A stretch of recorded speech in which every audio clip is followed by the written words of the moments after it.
Problema na naman to. Ang bilis mag-signal.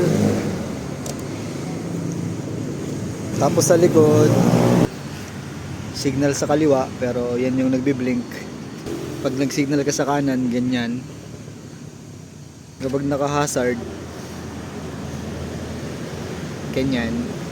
Tapos pag tinanggal mo yung hazard, nagre-reset siya.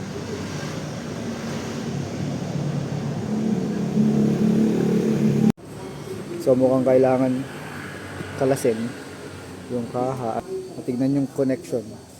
Sana sa connection lang.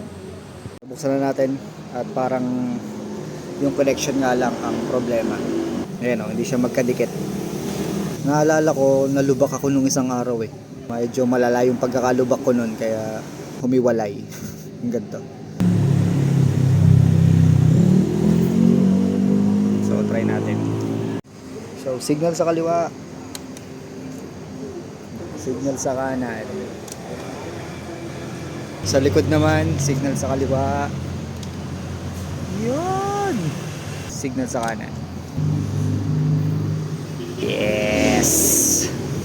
So, all goods na. Natanggal lang pala yung connection nito. Balik na ulit natin.